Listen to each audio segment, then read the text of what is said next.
Hi, I'm Chris Cooper. Welcome to the Family Plot, Gardening in the Mid-South. Thanks for joining us. Every year about this time, hummingbirds migrate south for the winter. So today, we're going to give you a few tips on encouraging these tiny travelers to visit your yard. And there's a relatively new insect pest appearing on crepe myrtles across the South. We'll tell you what it is and give you some ideas about how to control it. All that and more is just ahead on the Family Plot, Gardening in the Mid-South. So stay with us. This is a production of WKNO Memphis. Production funding for the Family Plot, Gardening in the Mid-South is provided by Goodwin's Landscape and Garden Center in Germantown since 1943 and continuing to offer its plants for successful gardening with 7 greenhouses and 3 acres of plants, plus comprehensive landscape services. International Paper Foundation, the WKNO Production Fund, the WKNO Endowment Fund, and by viewers like you. Thank you.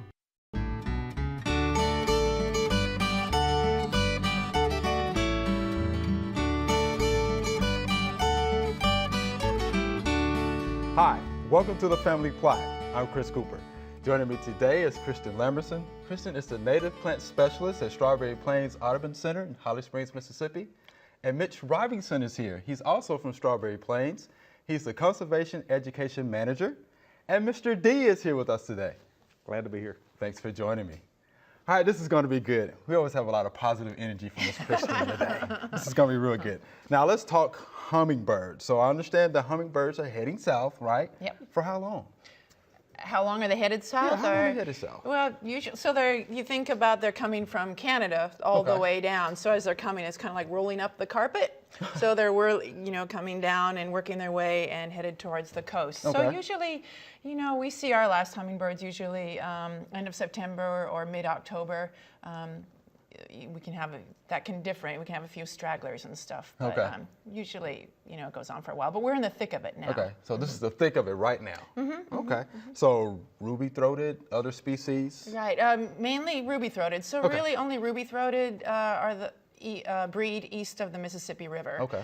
And right now we have the mature male, which has the red gorget, and the mature female, and then we have the babies. Now we have the immatures now that are all getting ready to migrate. In the winter, we can have different species. So we've had a lot more rufous hummingbirds. They're a lot more cold hardy. They're a western species.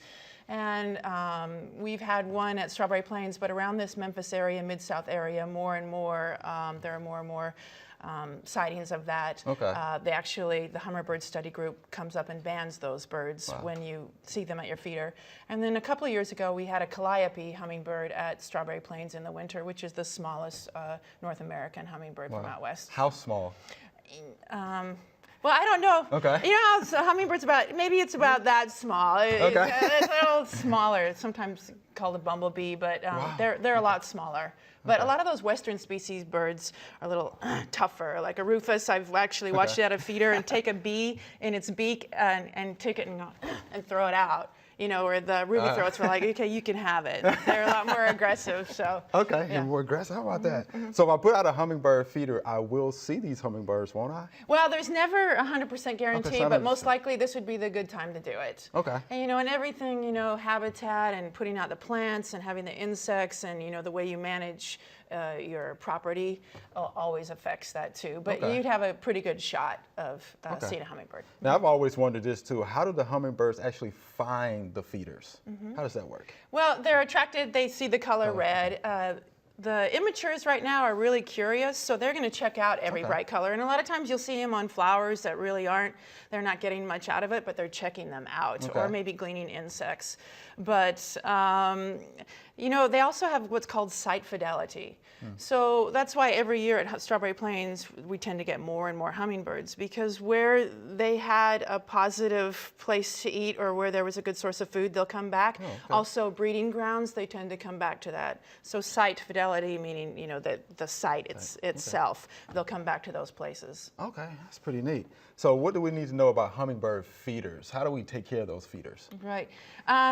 Well, the key is to take care of them. And so you want a feeder that is easy to take care of, because a lot of people, they'll say, well, I've got I've had this hummingbird feeder out all summer long, and there's no birds coming to it. And you gently, kindly ask, well, when was the last time you cleaned it? And they're like, well, in May when I put it out. And so it's black, thick goo.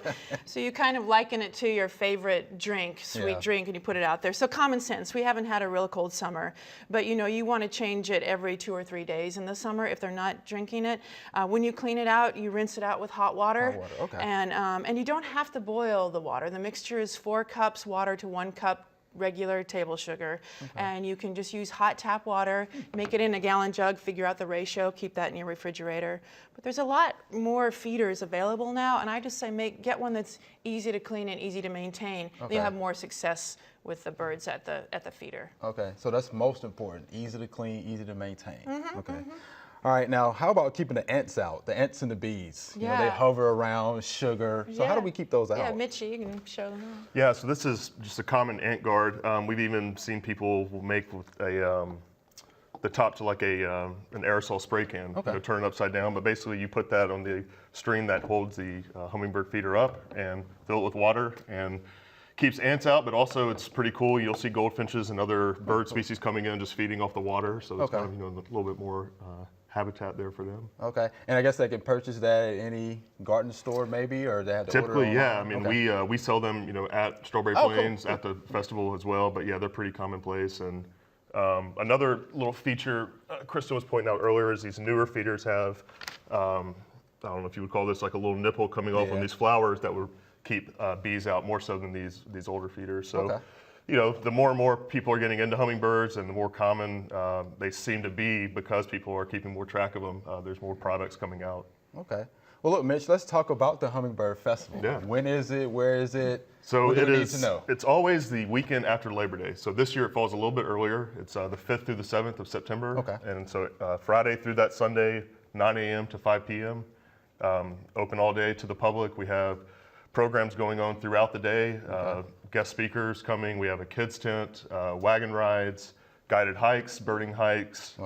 Vendors are there selling a variety of nature-themed, different types of arts and crafts, as well as we have caterers there serving food. So it's kind of a festival in itself. Wow. Sounds like a huge event. Y'all gonna be pretty busy. It is. We're busy now. Actually, the event itself is pretty calm for us. It's the prep getting there. I think it's really, as Mitch and I were talking on the way here, it's really nice to come out when you're when there's not very many people there to see the hummingbirds now, because there are hundreds of them there now. So you can just be there with a handful of people. But the great thing about the festival is you have world-class speakers and so much to do, and to take advantage of that while you're there, I think is really an asset. Okay. So why is this festival so popular? I think part of it is it's bringing out a crowd and a part of the population that typically maybe not would come out to an event like a hummingbird event. Yeah. Because we cater to, there's things for children all the way up to folks that might be more inclined to some of the more specific sciences that we kind of hit all different markets. And I think too, just the number of hummingbirds that we have coming through, it kind of is a magical time of year to be at a place like that and to see so much activity going on in addition to all these fantastic speakers. So it's, for us, it's just an event to really bring folks out that may not come out to Strawberry Plains on a regular basis, and to kind of bridge that gap in understanding the innate connectedness that we have with nature. So. Passionate about this. Can't you see that, Mr. D? I like that. I can. What I'd really like to see is somebody band a hummingbird. I bet you got to be really fast. But you got to be fast. And with a good eye. Okay, and because we only have a little time left, Mitch, one more time, time, place. Yeah, it's the 5th through the 7th of September, 9 a.m. to 5 p.m. And we will have the Hummingbird banding group there. Two different stations, so you can come out. There's even opportunities for people to release hummingbirds after they've been banded, so it's pretty fantastic. Neat. Wow, I think that'd be real neat for kids too, huh? You probably have a lot of kids out there as well. Absolutely. So all ages. It's actually a wonderful family event. It's really, really cool. Wow, we definitely appreciate you guys coming on. Yeah. Thank you. Thank you. There are a number of gardening events going on in the next couple of weeks. Here are just a few that might interest you.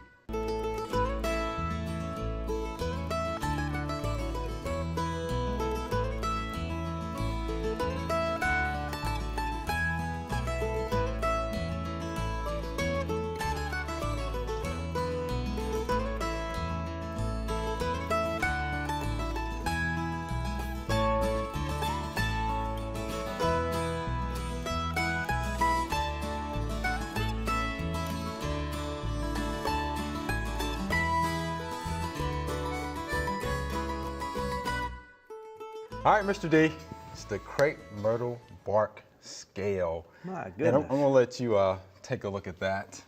You pass it over to him, Mitch. Appreciate that. That is This nasty is what looking we're critter. seeing out in Germantown. Germantown seems to be ground zero for these bark scales. Heavy infestation that we're seeing out there as well. Relatively new invasive pest here in Shelby County. Last year they saw a lot of it in Little Rock. The year before that, a little town in Texas. So they're here. You know, it looks a lot like white peach scale, which is a scale insect that can actually kill fruit trees, flowering fruit trees. Wherever the scale insect feed, it looks like it's basically girdling the bark. Wow. It's basically taking, most, I see sooty mold here. Yes. And most of the time, sooty mold is caused by honeydew that's secreted from soft-bodied scale. This is a armored scale insect. So doesn't look good at all. Doesn't look good at all. Yeah, and as you well know, scales are sap suckers. So they're pretty much draining the life, out of the plant. Right. So it's going to be pretty tough on those crepe myrtles, no doubt about it. It looks.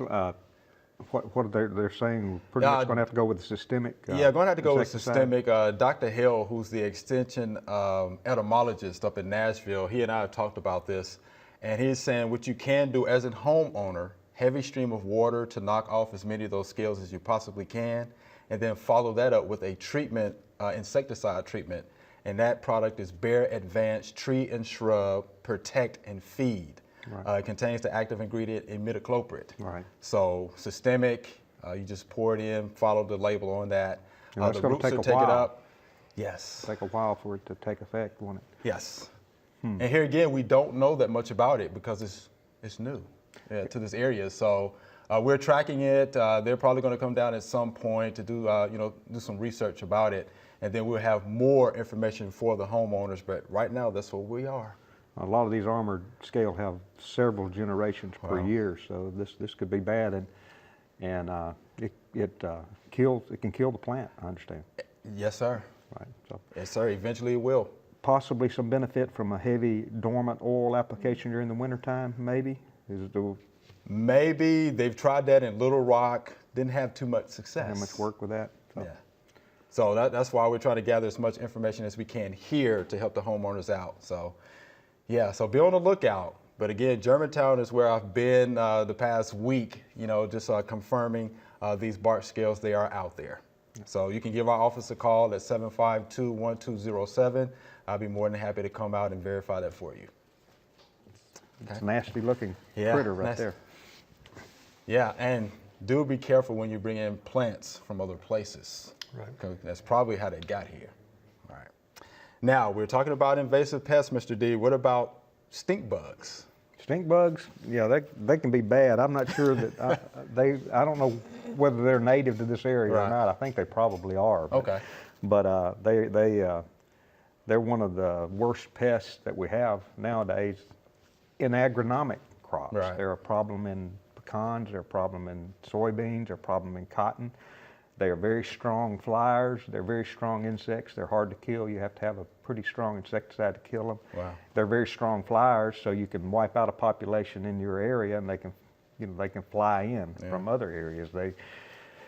Many times they're when a crop is harvested, such as a wheat crop in June or when we harvest wheat. Many times they're in that wheat, and when you harvest that, all of them will move next door to a soybean crop or something like that. So that can be the problem. I do have some insecticide listed to control them. They have piercing, sucking mouth parts, so they will actually pierce the fruit, the little cotton bowl or the soybean pod. They pierce the fruit, the pecan, Yeah. the peaches and apples and all those kind of things. They secrete a substance into the fruit, and then they suck it out. And that where they secrete that, inject that substance, it causes a bad place in the fruit.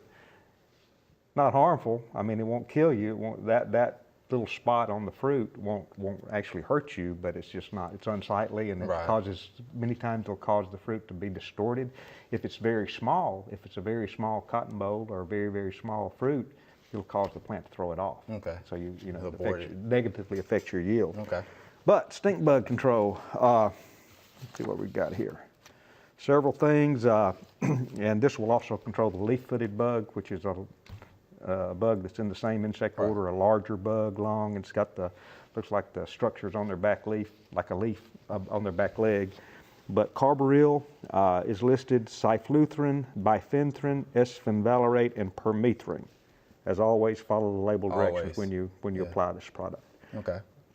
What about Japanese beetles? Japanese beetles. Those things can congregate around plant material like nothing. They can, and they you know, one of the worst problems with the Japanese beetle is not what you see. The adult phase is not the only problem. They're also the larval stages, a grub worm that feeds on the roots of your turf grass and your ornamentals and things like that.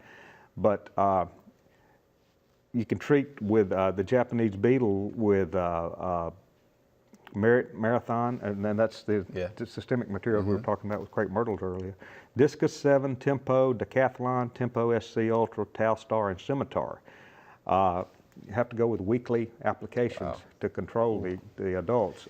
They skeletonize leaves. Yes, it's really easy to see the damage from the Japanese beetles, and but they can.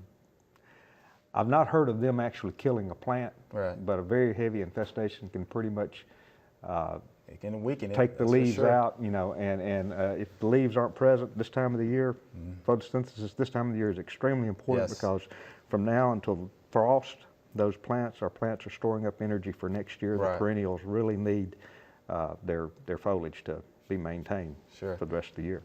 And quickly, Kristen, Mitch, y'all have any problems with Japanese beetles or stink bugs that you may know about in Strawberry Plains? No. You know, when you were talking about stink bugs, I was thinking that were you kind of more talking about the big business crops or the homeowner? I mean, because I have stink bugs at my place and I have fruit and it's not an issue. Well, it's a problem with many vegetable producers. Tomatoes, if you're growing tomatoes, sometimes it's a problem, and other vegetables. But it is a very severe problem out with agronomic crops, and those crops are scouted, and they have economic thresholds. When they reach a certain level, they will treat with an insecticide once they reach a level. But it's a problem with homeowners too in many cases. And when you use a systemic, does that affect, so say, honeybee or other pollinators coming to that plant? Does that affect, it doesn't affect that? Well, I can tell you this, there's a lot of research going on about that right now. So we'll wait till that research comes out and we definitely get that information to our homeowners. But that's a good question, okay? And then we're gonna move over to our Q&A session. Y'all jump right in with this, all right? All right, here's our first viewer email, and it's from Bill. He writes, I have a new crepe myrtle, very healthy looking, good. 6 foot tall, now it's heading for 20 feet. But pesky new branches keep coming out at the soil level. I cut them off, and in 3 weeks or so, they've grown up again, and I have to cut them off again. I sure would like for that to stop, he says. Mr. Bill, you know what those are? They're suckers. Right. Yeah, little sprouts, you know, they're right there at the base of your crepe myrtles, which sucker heavily, because I have a lot of crepe myrtles at home. What you need to do is cut them off as close as you can to the trunk of that tree. If you leave a stump, it's coming back. Right. Okay, so as close as you can, cut them off. Now, I know some of the nurseries, and I've used this product before, there's something called Sucker Stopper that you can pick up, and sprout inhibitors that you can pick up at specialty nurseries. Does it stop those little suckers? It stops those little suckers. I've used it before, so it does stop those little suckers. Mitch puts that in his coffee. Oh, does he put it in? Yeah. Yeah, that's. Does it work? Yeah, that's basically a plant growth regulator. Yeah, that's all I think it is. it's naphthalene acetic acid is what that product is. But I've never used it. I just keep Yeah, pruning I've them used off. it. I mean, I'm out there anyway, and I just keep pruning them off. Yeah. I have one that's blooming right now. It's a little sucker about that tall and got a pretty little crepe myrtle bloom on it, so I'm going to make a bouquet out of it, I guess. Yeah. Like I said, I've used it before in the past, but I don't use it now. I just go out there and just, cut those suckers back and Be just fine. Turn them back. Yeah. Here's our next question. I like this one. How do I keep birds off my tomatoes? My plants are pretty tall. You know, if you really want to keep them off, bird netting is a physical barrier is the only way that you can positively keep them off. But there are other things that you can do. You can use the owl. You know, have your owl out there, or a rubber snake. Put your rubber snake, have it draped over your tomato plant. Now, with either of these, you've got to move them around because birds aren't stupid. Yeah. Pretty soon they figure out they're not real. But if you move them around and move the owl around, that will possibly give you some relief. A Jack Russell that yaps a lot, you might stake him out there and let him bark at him or something like that. That might help too. All right. Close your eyes. Close your eyes. We're not going to kill the bird. All right, here's the next question. What is the best way to get rid of wasps? They are hovering around my home. Probably the best way is to go to your lawn and garden center and buy a wasp and hornet spray. Yeah. And spray that. Put that up there. If it's up under the eaves of your house and things like that, it's got some residual activity, so it'll stay for a while.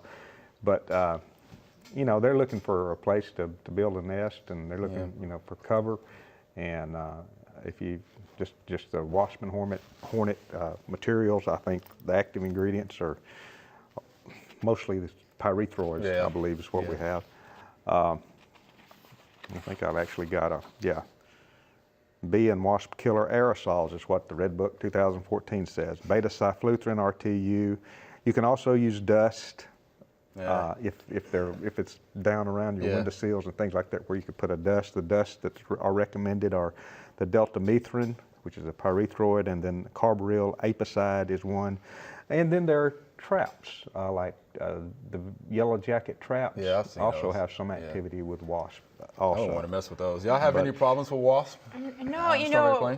Well, I mean, sometimes, you know, with you go move a plant, there might be a nest or where my pots are. But I always try to remember that wasps are predators, and so they're part of that food chain, and they're eating other insects, or feeding their young other insects, or their larvae and stuff. So if you can coexist with these guys, it's better than the bigger picture than probably doing an arsenal of sprays. If you can coexist, but I totally understand being around where human activity is. Mm-hmm. Coexist. Right. There you go. And even maybe, you can go with a high hose, high pressure hose to spray out, and maybe they'll eventually recolonate somewhere else. If you don't want to do chemicals. Yeah, okay. Or they'd come right after you, because I think I've done that. right for you. Yeah. And you better run fast. It sounds like you might have some experience with that. I have, Kristen. yeah. Okay, we're going to get to this last question quickly. My cucumber vine suddenly wilted and died. Mr. D, what do you think is happening with that? Wilt.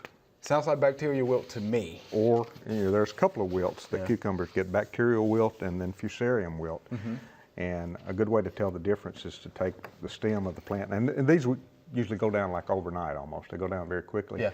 But you can take pruning shears, cut you off a limb, and then cut it again, touch it together, and if there's any stringing that's occurring, like a gooey stringing that's occurring, then it's probably bacterial wilt. If it's, and bacterial wilt's probably more common than fusarium. But if that's the problem, you need to control what the cucumber beetle transmits, the bacterial wilt organism, and so you need to do a good job of controlling the cucumber beetle. Yeah, they actually carry that bacteria in their digestive system. So they don't do, the adult cucumber beetle does not do a lot of damage to the cucumber plant except transmitting the disease. Mm-hmm. So to control the cucumber beetle, carbaryl, bifenthrin, esfenvalerate, malathion, and permethrin are the products that are recommended in Red Book 2014. Okay. So make sure you control cucumber beetles on your cucumbers. All right. And it should prevent you. If you have a wilted down plant, get it out of there. Right. Get it out. Yeah, so practice good sanitation, good crop rotation. I think destroy it. Right. All right. Kristen, Mitch, Mr. D, thanks for being here. We're out of time. Thank you. Remember, we'd love to hear from you. Send us a letter or an email with your gardening questions. Send your email to familyplot@wkno.org. The mailing address is Family Plot, 7151 Cherry Farms Road, Cordova, Tennessee, 38016. You can also follow us on Facebook and Twitter. That's all we have time for today. Thanks for watching. I'm Chris Cooper. Be sure to join us next time for the Family Plot, Gardening in the Mid-South. Be safe.